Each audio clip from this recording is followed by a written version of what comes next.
sidee loogu doori karaa barnaamijyo ku habboon barbaartu inay daawadaan barnaamijyo ku habboon qaabkii loogu doori karaa waqti imika social media inta ugu badan ragga iska leh dhaqaalaha ugu badan ka faa'iido xataa carruurtooda ma daawato wax ka mamnuuc weyn telefoon xataa looma barnaamijyo kala duwan baa jira kuwa ugu nafciga badan leh ee la booqan karo culumta ugu badan oo jira xasilada hawlanyartaad ku tawjihin karto soo karto meelaha fikradaha kala duwan social media ku dhisan yahay ay ugu horeyso fikradda ah in qofka attentionkiisa la soo jeediyo number 2 in qofku iska xiro dhammaan notifications kooda hadday noqoto kuwa WhatsApp uga soo dhacaya kuwa Facebook uga soo dhacaya kuwa YouTube uga soo dhacaya رمضان زمان الحسنات رمضان مجال الصلوات تسمو بالنفس لمولاها على رسول الله وعلى آله وصحبه أجمعين إلهي تبارك وتعالى مهدله waxaynu fadhinaa xalaqaadkii ay noo soo qaban qaabiyeen ururka Ummah Media iyagoo iska kaashanaya mu'assasada Al-Karam barnaamijkii si sanada u bixi jiray gaar ahaan bisha Ramadaan barnaamijkan magaciisu ahaa Saayida Soomanaha sanadkiisii 6 barnaamijkan waxaan maanta u fadhinaa qaybtiisii horumarinta bulshada gaar ahaan barbaarta iyo baraha bulshada waxaan maanta barnaamijkan ugu martay Dr. Cabdishakuur Cabdilaahi Aar oo kamid ah haldoorka gobolka aqoonyahanka gobolka dabcanna ah gudoomiyaha guud ee jaamacadda Alfa laanta Boorama si guudna ka shaqeeya arrimaha kala duwan ee gobolka insha Allah taala qodobadeenaynu gudageli doonaa si intaynu ku gudageli waxaan ku soo dhaweyn doonaa دكتوركن برنامج كسر دوينا دكتور كسر دو برنامج بسم الله الرحمن الرحيم الحمد لله رب العالمين إلهي ومهلا مركب كوباد مركب لبعض وحن مهد عليا أورك ميديا iyo mu'assasada Al-Karam oo barnaamijkan qiimaha badan leh soo qaban qaabiyay sharaf bay tahay anigana inaan sanadii 6aad maanta aan ka qayb galayo insha Allah waxaan rajaynayaa inuu noqon doono barnaamijkii dadka anfaca aad baa mahadsan tahay doctore saad kulanka nooga ajibtay nooga aqbashay nooga soo qayb gashay baan kaga mahadnaqayaa doctore mawduuceenu wuxuu maanta daaran yahay barbaarta iyo baraha bulshada waa mawduuc guud laakiin insha Allah taala si hoose inuu dhaadhici doona su'aalaha ugu muhiimsan بإن شاء الله تعالى كسوق قادم تونا سياينو وفاقدنه دكتور سؤال شو كبده حرنا صار بربارتا يو سامين تلك بكل هذا هاي براه بالشدو هذا ما سنت عبد الرحمن نهارت واحد متى براه بالشدو ومدي لوا أفلام الكوباد لنا عونا أكسن نوال لوجا في أيدي سنكرها لنا عحنا نوال لوجا في أيدي سنكرها لكن ما أنت هدين أجنا سامين تاعي كل هذا هاي بربارتي نيل يردينا waxaad moodaa in ay badan tahay inta xun haddaan dib u yar noqdo waxaa jirtay qiso nin la odhan jiray nin caalimo oo saynisyahan oo Ruusiyaana ninka waxaa la odhan jiray Ivan Pavlov ninkaas taariikh hore wuxuu sameeyay tijaabo yar oo kooban laakiin markii dambe saameyn ballaaran keentay tijaabadiisa waxaa la odhan jiray classical conditioning ninkaas wuxuu lahaan jiray ay ama dhowr ay soo kaxeeyay oo isagu lahaa kadibna mar walba isku dayo inuu cuntada siiyo waxa uu sameyn jiray in uu jealous yaro uu meel u suleen u garaaco marka isagu tijaabo ka watay aygii waxa dhacday in mar walba oo uu jealouskii maqlo iyo maskaxdiisii wuxuu isku xiray iyo cuntadii isagii la siinayay maalimii dambe wuxuu sameeyay inuu cuntadii meesha ka saaro laakiin uu ku daayo kaliya jealouskii oo dhacay tijaabada waa tijaabo yaro kooban marka aad imka soo eegtan waxa laga yaabaa wax yar oo fudud inay inoola muuqato laakiin waxaan oran karaa waxa inagu furtay caalamkan marka loo yimaado social media waxaan oran karaa albaabada jaximada inagu furtay shirkadahan social media tijaabadii Ivan Pavlov way soo qaadeen waxayna ku dabaqeen isla barnaamijyadii ay sameeyeen waxa jirta maanta imika dhammaan inagu victims been u wadanahay ama dad dhibanayaal ayaynu u wadanahay marka la eego muxuu ahay dhibaatooyinka social media inagu hayo tijaabada iyo tijaabooyin badan oo kale oo rag khabaray ay sameeyeen ayaa lagu beesgaray horta barnaamijyadan imika social media ka socda marka waxay ka fikireen hadii la sameyn karo barnaamijyo ama applications social media kaliya ta qofka codkooda kaliya ta ku soo jiidan kara imika inageena maanta barnaamijka duubayna hadoo fariintii WhatsApp-ku inoo soo dhacdo waxa laga yaabaa attention-keeni inuu inaga dhamaanteen u wada baxo marka maxaynu u dhiganaa marka tijaabada lagu dabaqo inagii waxa aynu halkii aygoo kale aynu positionkiisa aynu ku jirnaayo waxaan nahay dadka jelaska loo garaacayo marka social media maanta runtii wuxuu inagu hayaa dhibaato aad iyo aad u fara badan mana aha wax inagu ayn muxuu ahay door ku leenahay laakiin waxa weeyaan qaabka iyo muxuu ahay qaabka uu sameeysan yahay ayaa rag khubaraa inta meel la fadhiisiyay maskaxdeennii iyo baa la diraasiyay iyo qaabka u shaqeyso kadibna waxaa la soo saaray nidaam keenaya inaanu aynaan ka dulkicin social media oo waqtigu saa inaga lumo maasanta doctore su'aasha labaad waxay noqonaysaa sidee loogu doori karaa barnaamijyo ku habboon barbaartu inay daawadaan barnaamijyo ku habboon qaabkii loogu doori karna anigu aan muxuu ahay fikirkayga aan ku darsado waxaan oran lahaa saan hore u sheegnay social media maadaama waxa la safe and xadeyn maadaama safe laba af leeyahay ama mid laba af le dhinaca wanaagsan loo isticmaali karo dhinaca xunna loo isticmaali karo maanta laakiin ay nagu badan tahay dhinaca xun waxa aan tala ahaan soo jeedin lahaa qofku horta inta uu yar yahay ama uu dhalinyarada yahay sideedaba inuu iska yareeyo social media ama ha noqoto qaybtiisa xataa faa'iidada leh iyo qaybtiisa aan faa'iidada lahayn waxa ku dhaanta in aad focus gareyso noloshaada waaqiciga inta aad ku noolaan lahayd muxuu ahaye caalamka khiyaaliga ee social media waalidka si gaar ahaaneed waxa aan fariin aan u dirayaa iminka xataa barnaamijyadan youtube-ka iyo tiktok iyo qaybo gaaro waxay leeyihiin caruurta un loogu talagalay inagu macallisaf wax laga yaabaa inaynu in badan aynaan ku baraarugsanayn laakiin qofkii haddii uu isiraahdo social mediaha goob horta loogu talagalay in wax laga faa'iido maaha asalkeeda oo goob loogu talagalay entertainment iyo muxuu ahaye madadaalo inuu muxuu qofku isticmaalo laakiin internetka haddii la yiraahdo taasi waa social media internetka laakiin haddii si gaara loo sheego waa meel faa'iido badan laga helo website-yo fara badan oo waxa jira qofku uu aqoontiisa ku dhisi karo meelo kala duwan oo xirfado ka baran karo alxamdulillah imika anoo kale imika waxaan isku dayaa bal in inkastoo juhdigayguna badnayn bal inaan haddana aan ka qayb qaadano muxuu ahaye dhinaca wanaagsan iyo saameynta baraha bulshada aynu ku yeelanayno marka calaa kulli xaal waxaan soo jeedin lahaa in internet haddii la yidhaahdo faa'iido aad u fara badan buu leeyahay laakiin social media haddii gaar lagu yeelo oo su-aasha social media ku socoto faa'iidadeedu aad buu yartahay waxaan soo jeedin lahaa in qofku aad iskaga yareeyo maadaama muxuu ahaye advantage disadvantage ba leeyahay faa'iidiya khasaare baa uu leeyahay qaabka ugu habboon ee dhalinyarta ay uga faa'iideysan karaan social media ama baraha bulshada maxay kula tahay mid yalada qofku horta ku dadaalo inuu maanta xirfad ka barto internetka haddii ay noqoto waxaa ku jira website-yo aad u fara badan oo maanta aqoontaada kugu kordhin kara muxuu ahaayey lamber kow haddii ay noqoto xaggii luqadda ingiliishkii iyo carabigii maanta waxaad helaysaa iyagoo freeya website-yo fara badan oo in badan xataa si walba aad u helaysaa aynu uga hadalay baa jira hadday noqoto xataa maanta waxa uu gaadhay internetku in xataa jaamacadihii waxaa la filaya imika 10 sano soo socda in adduunyada online ay u wareegi doonto oo xataa laga gudbi doonaba jaamacadahan offline-ka iyo waxyaabahan lagu dhigto marka qofku haddii uu isagu soo jeedo oo uu ku talagashay waqtigiisa inuu ka faa'iideysto internetku wuxuu noqon karaa source-ka ama hadiyadda ugu weyn ee maanta uu qofku haysto soo aad ba mahadsan tahay barnaamijkii saayida Soomaaliha inuu dhaxbartamaha kaga jirnaa insha Allah tacaala su'aalo kooban baa inoo haray doctore saynu ogsoonahay intaynaan talooyinkaaga guud kusoo gabagabeeyay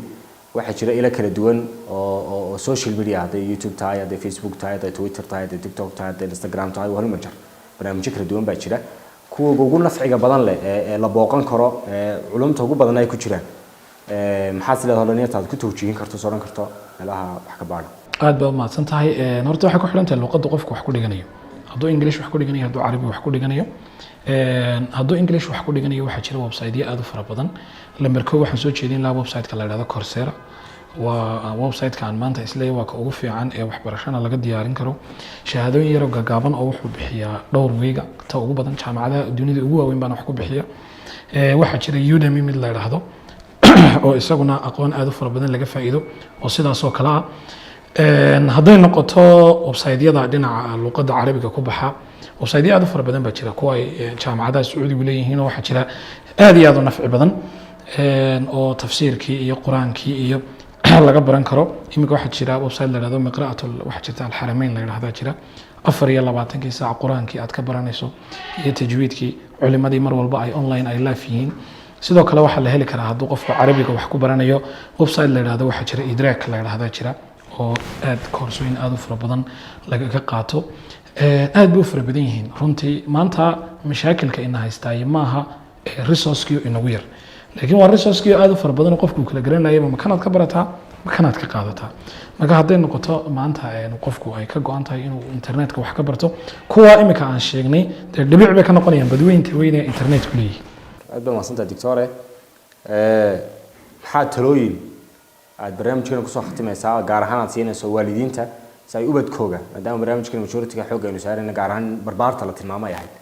in ubadkooga qaabkay u wajahayn lahaayeen ama social media ay dhanka wanaagsan uga faa'iideysan lahaayeen horta waxaan filayaa haddaan halkaa aan kelimad yar aan ka dhiibto raggii social media sameeyey laftooda taladii ay bixiyeen uma bixin lahaa waxaa jira waxaa laga yaabaa dadka nimanka marka filimaanta iyo waxaa la yidhahda inay ka daawadaan uun kuwa iska khiyaaliga ah laakiin waxaa jira filin aad u muhiim oo la yidhahdo social dilemma filinkaas wuxuu ka sheekeynayaa waxa la iskugu keenay dadkan muxuu ahaayey social media iyagu sameeyeyba qaarkood oo waxaa jira xataa ka murugooday maanta waxa ay dadka bulshada la wadaageen mogta iminka social media inta ugu badan ragga iska leh dhaqaalaha ugu badan ka faa'iida xataa carruurtooda ma daawato waa ka mamnuuc weeyaan telefoon xataa looma iibiyo marka halkaa waxaad ka arkaysaa dhibaatada uu muxuu ahaayey social media uu dadka u geysan karo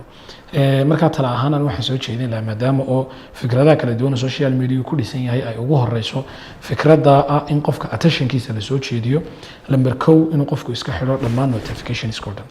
hadday noqoto kuwa WhatsApp uga soo dhacaya kuwa Facebook uga soo dhacaya kuwa YouTube uga soo dhacaya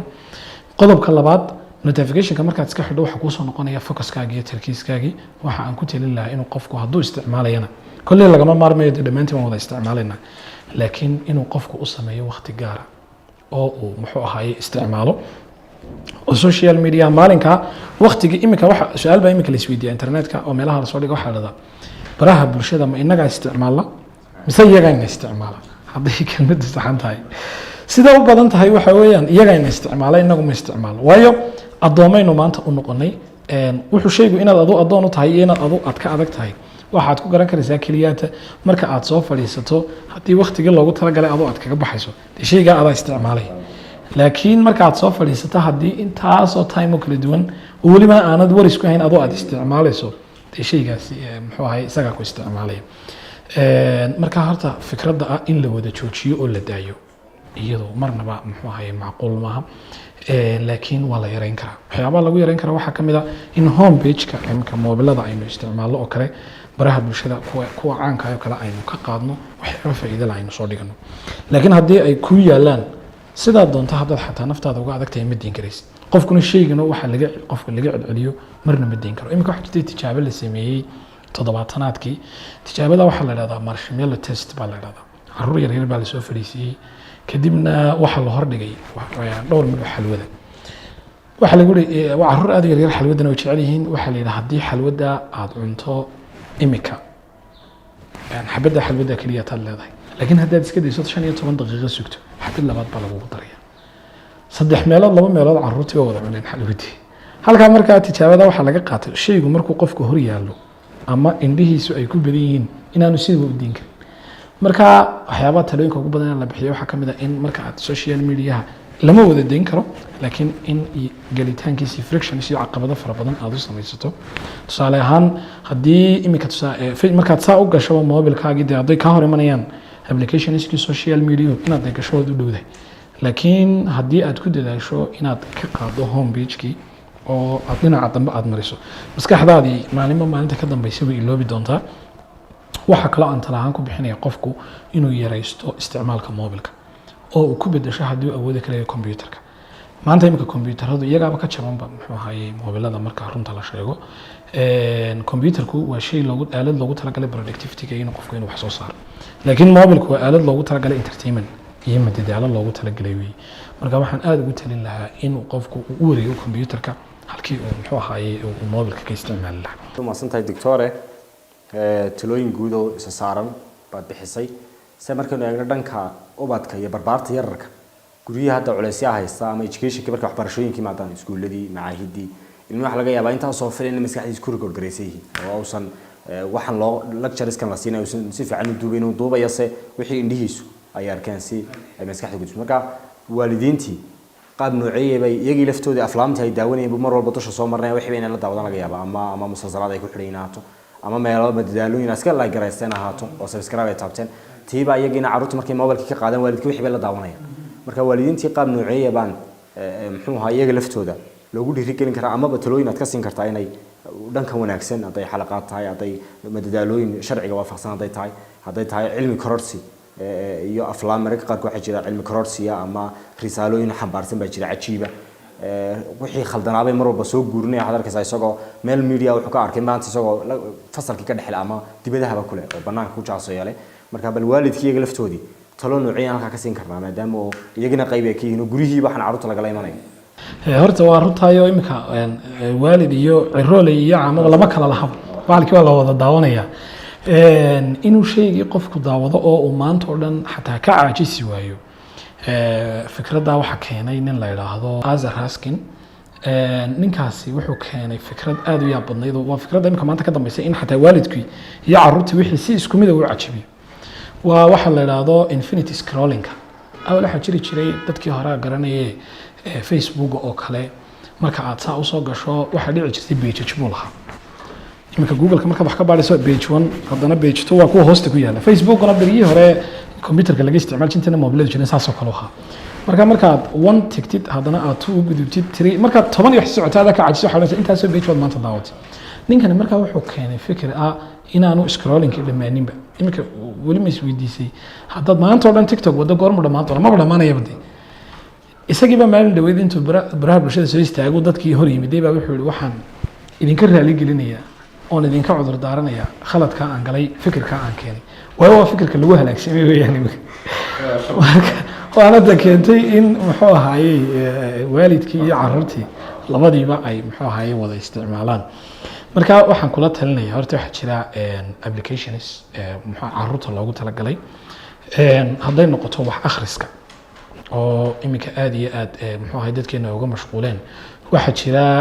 bahal yaroo inta laga sida iPad-ka oo kale Kindle baa la yiraahdaa magaciisa inagu ma arag dadkeena wadankeena kuma badna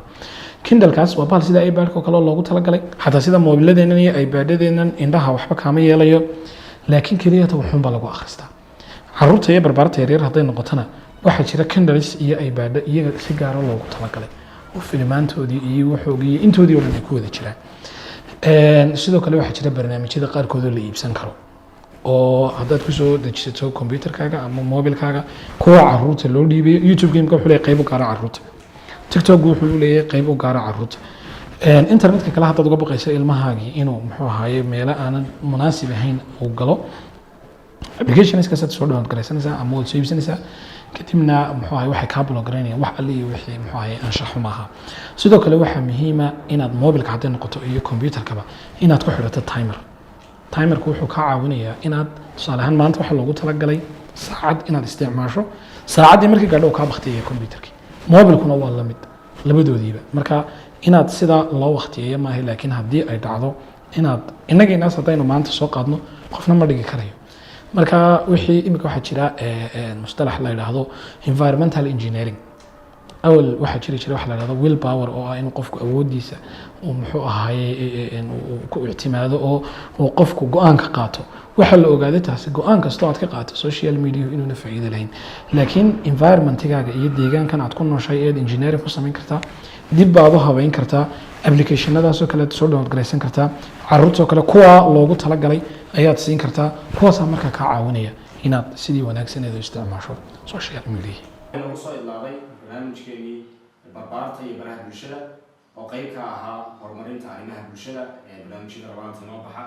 barnaamijkan si guud ah oo simaadaa barnaamijkeennii xalqa ee sanadkii soo maraya sanadkii 6aad ee sayada Soomaaliya waxaa barnaamijkan lagu martay ahaa Dr. Cabshukuur Cabdilaahi Aare oo ah maamulaha guud ee jaamacadda Alfa gaar ahaan faraca Boorama barnaamijka Dr. si fiican nagala qayb qaatay macluumaadkana la socotay Dr. Gaadon Maxamed Dr.